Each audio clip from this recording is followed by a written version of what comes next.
संत एकनाथ जी के लिए ठाकुर जी नौकर बनकर आ गए।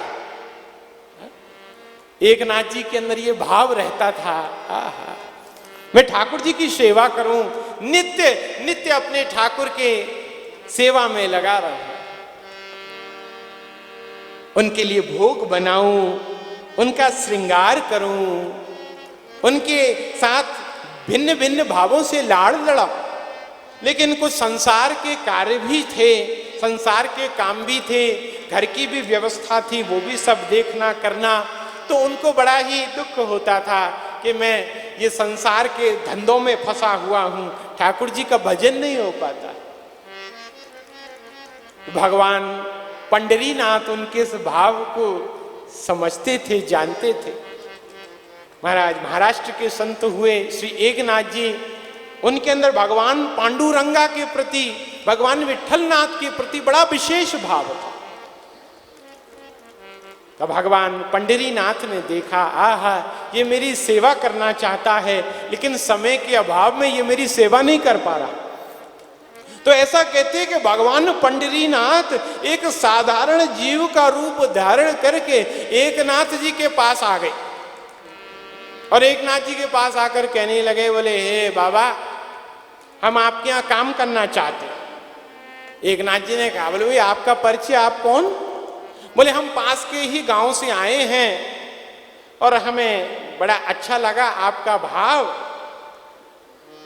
तो तुम हमें अपने यहां पर नौकर रख लो। एकनाथ जी कहने लगे, बोले, ऐसा है भैया, हम तो साधारण गरीब ब्राह्मण हैं, हम अपनी दाल रोटी मुश्किल से चला पावे, तुम्हें तुम्हारी कहां से सेवा दे पाएंगे, पैसे दे पाएंगे। बोले, नहीं नहीं, हमें पैसे वैसे की जरूरत नहीं है, हम तो बस आपकी सेवा करेंगे। अच्छा, क्या नाम है तुम्हारा? बोले, हमारा नाम है श्री खंडिया। अच्छा अच्छा अच्छा अच्छा, ठीक ठीक है भैया।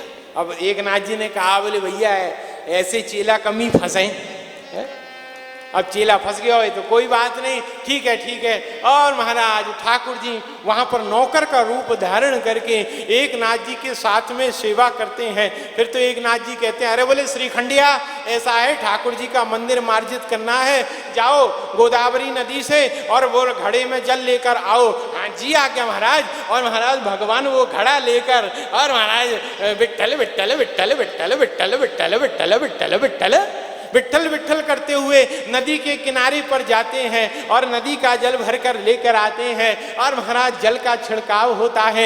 एकनाथ जी आनंदित हो गए, आहा, एकनाथ जी बुहार रहे हैं और श्रीखंडिया वहां पर जल डाल रहे हैं। खूब आनंद से ठाकुर जी की सेवा हो रही है। एकनाथ जी की जो पत्नी है वो भी आनंदित हो गई, वाह वाह, बढ़िया बढ़िया, आराम होगा, नौकर हमको प्राप्त हो गया है। तो महाराज एकनाथ जी की पत्नी कहते, हे श्रीखंडिया, जा गौशाला में चला जा, गैयाओं की सानी करे आ। बोले, हाँ हाँ, जो आ गया माता जी। और सुन, वो जो गाय का गोबर पड़ा हुआ है ना, वो गोबर भी साफ कर देना। बोले, जो आ गया। और सुन, उसके पश्चात वो जो बर्तनों का ढेर है ना, बर्तन भी साफ कर देना। बोले, जो आ गया।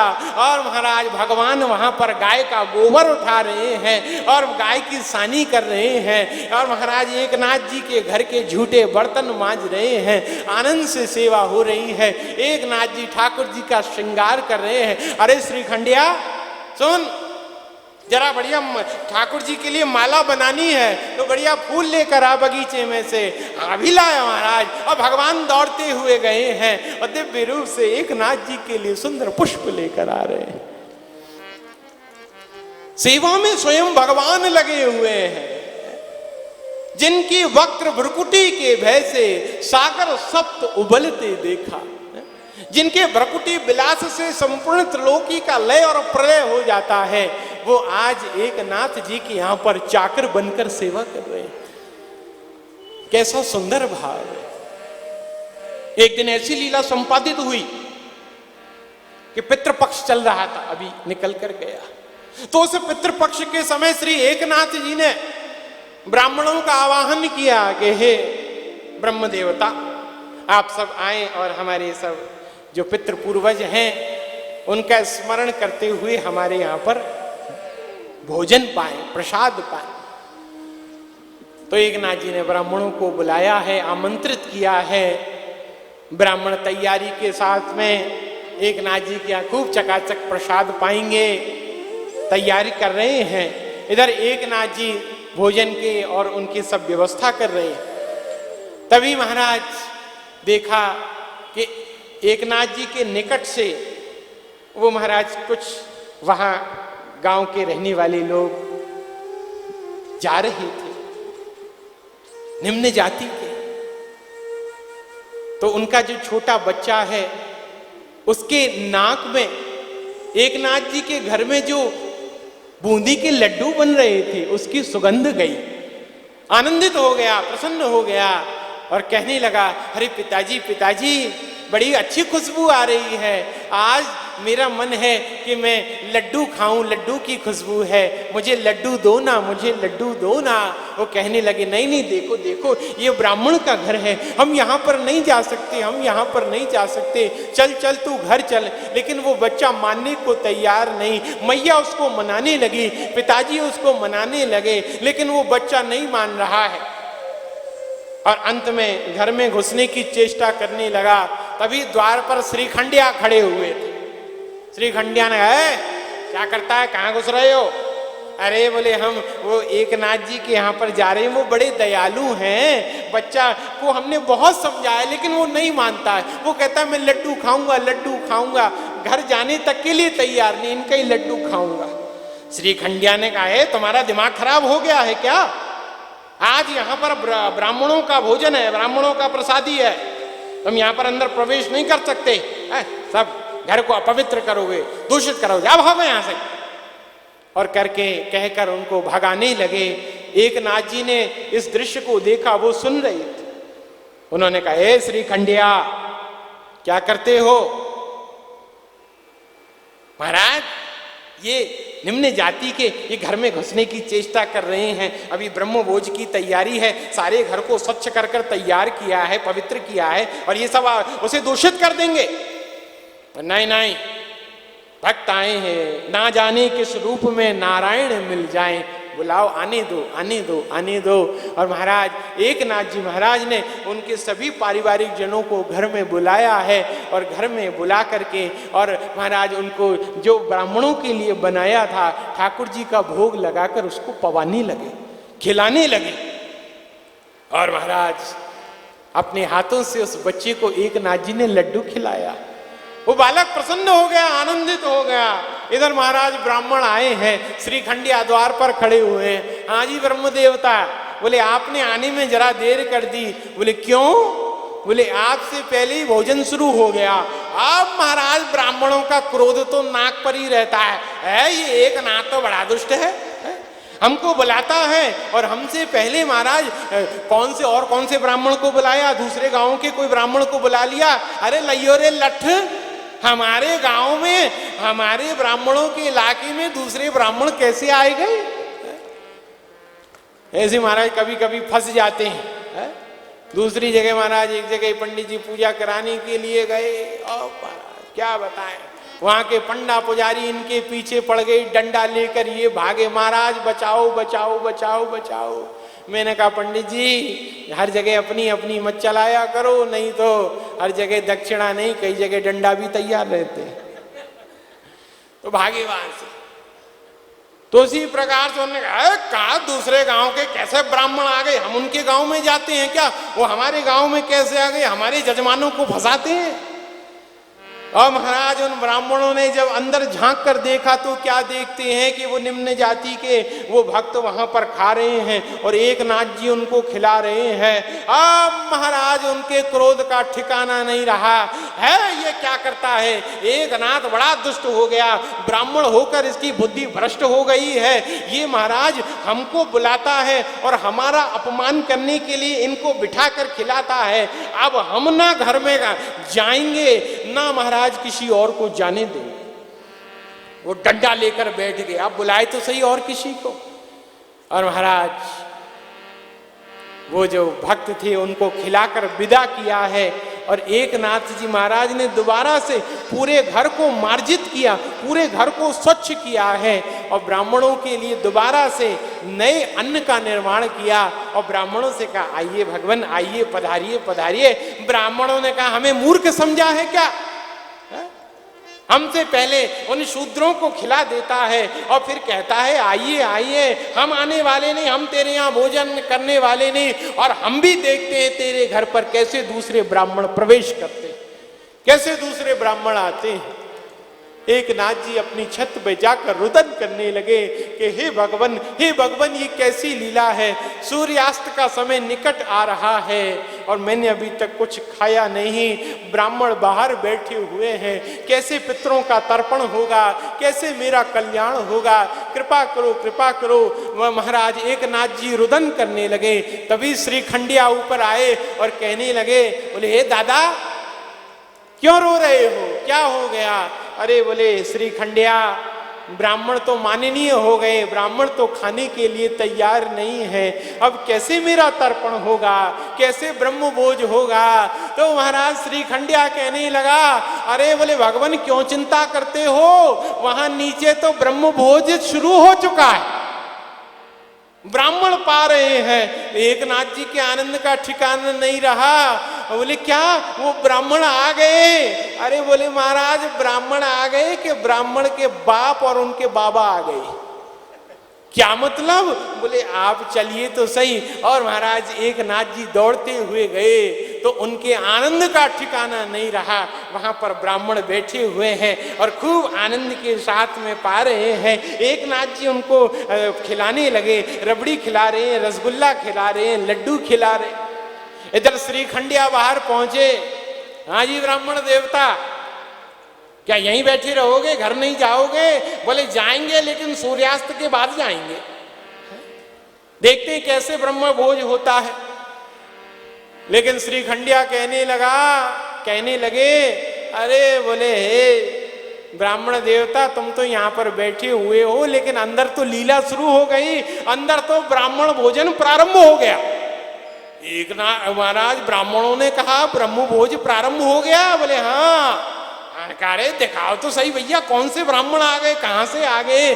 सब दरवाजे पर तो हम बैठे हुए, कौन सी खिड़की से घुस गए, कहाँ के ब्राह्मण आए हैं? सबरे महाराज गांव के ब्राह्मण तो हम यहीं पर बैठे हुए, और कौन से ब्राह्मण आ गए? और उन ब्राह्मणों ने जब झांक के देखा तो महाराज उनके शरीर थर थर कांपने लगे और आंखों से आंसू भरकर रोने लगे, क्योंकि महाराज वहां ब्राह्मणों के रूप में उन्हीं ब्राह्मणों के पूर्वज बैठे हुए थे।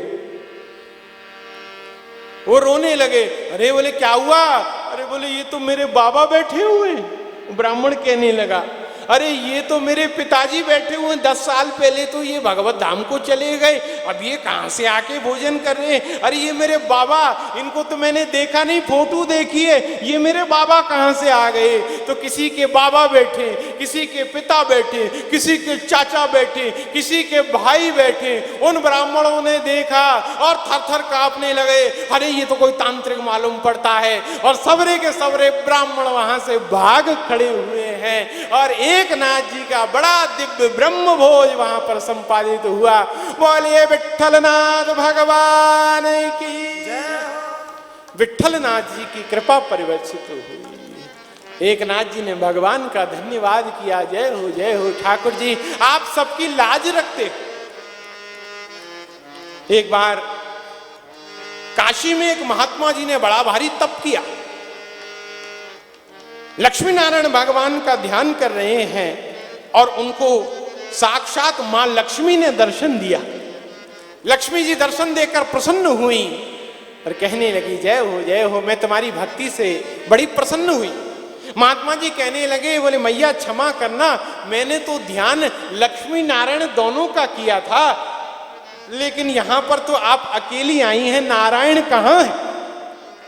और जब ये पूछा है तो लक्ष्मी जी कहने लगी, बोले इस समय नारायण महाराज महाराष्ट्र में श्री एकनाथ जी के यहाँ पर नौकर बनकर बैठे हुए, वो एकनाथ जी के यहाँ पर सेवा कर रहे हैं। और महाराज जैसे ही उस महात्मा ने सुना, बोले जय हो ठाकुर जी की कैसी कृपा और करुणा है। लक्ष्मी जिनके चरणों का चापन करती हैं, जो वैकुंठ में निवास करते हैं। आज वैकुंठशाही भगवान एक साधारण जीव के यहाँ पर नौकर बनकर खड़े हुए हैं, सेवा कर रहे हैं। तो वो महात्मा जी वहाँ काशी से ही चल पड़े हैं और ढूंढते ढूंढते महाराज महाराष्ट्र में पुणे के पास में श्री एकनाथ जी का स्थान है, उनके उस गांव में पहुंचे हैं। और पहुंचकर एकनाथ जी का पता पूछने लगे। बोले भैया ये एकनाथ कहाँ पर रहते हैं, एकनाथ कहाँ पर रहते हैं। और ढूंढते ढूंढते एकनाथ जी के वहाँ कुटिया के निकट पहुंचे। एकनाथ जी ठाकुर जी की सेवा में लगे हुए। महात्मा जी चिल्लाने लगे, अरे एकनाथ जी महाराज, एकनाथ जी महाराज। सो श्री खंडिया बाहर आए। हाँ बाबा बोलो क्या चाहते हो। बोले मैं एकनाथ जी का दर्शन करना चाहता हूँ। अच्छा अच्छा अच्छा, कहाँ से पधारे हैं। बोले हम काशी से पधारे हैं और हमारे मन में एकनाथ जी के दर्शन की अभिलाषा है। हमें साक्षात माँ लक्ष्मी ने दर्शन दिया और उन्होंने कहा है कि भगवान नारायण एकनाथ जी के यहाँ पर नौकर बनकर सेवा कर रहे हैं, तो मुझे ऐसे एकनाथ जी का दर्शन करना है, मुझे दर्शन कराओ, दर्शन कराओ। महाराज भगवान विचार करने लगे, ओहो हम तो पकड़े गए, हम तो छिपकर यहाँ लीला कर रहे थे, लेकिन आज हमें पकड़ लिया गया है, तो अब हमारे जाने का समय आ गया है। और भगवान नारायण वहां से अंतर ध्यान हो गए। बोले नारायण भगवान की, श्री पंडरीनाथ भगवान की।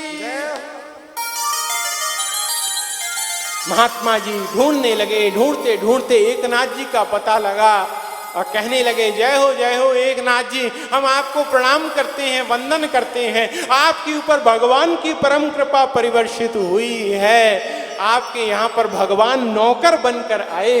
लक्ष्मी जी ने मुझे बतला दिया और जैसे ही कहा क्या भगवान नौकर बनकर, तब एकनाथ जी को सारी लीला समझ में आ गई। ओहो श्री खंडिया, श्री खंडिया, श्री खंडिया तुम कहाँ हो। लेकिन श्री खंडिया तो अंतर ध्यान हो गए। एकनाथ जी रुदन करने लगे। अरे बोले जय हो भगवान, ये आपकी कैसी लीला है। मेरे जैसे अधम के लिए आपने ये लीला करी, मेरे लिए आप नौकर बन गए, मेरे लिए आप चाकर बन गए। मैंने आपसे क्या क्या नहीं कराया, जिनके ऊपर हम कोटि कोटि महाराज बड़े बड़े गंगा जमुना का जल अर्पण करते हैं, बड़े बड़े इत्रों से जिनको स्नान कराते हैं, उन भगवान से मैंने घड़े उठवाए, पानी के घड़े उठवाए। एकनाथ जी की पत्नी रुदन करने लगी कि हम कितने दुर्भाग्यशाली हैं कि जिन भगवान की सेवा हमें स्वयं करनी चाहिए, उन भगवान से मैंने गाय का गोबर उठवाया, गाय की सानी करवाई। तो देखिए ये कलयुग का भाव है। क्या कोई और ऐसी कथा आपने सुनी है? क्या सतयुग में, त्रेता में, द्वापर में कोई ऐसे भक्त हुए जिनके लिए भगवान चाकर बने हो, जिनके लिए भगवान महाराज दास बने हो? लेकिन ये कृपा सब हमारे जैसे कलयुगी भक्तों के ऊपर हुई है। तो कलयुग जैसा कोई और युग नहीं हो सकता है। इसलिए ठाकुर जी का नाम लीजिए। इस युग में सहज रूप से ठाकुर जी की प्राप्ति हो सकती है, उनके प्रेम की प्राप्ति हो सकती है। और सरलतम माध्यम क्या है? बोले श्री कृष्ण नाम।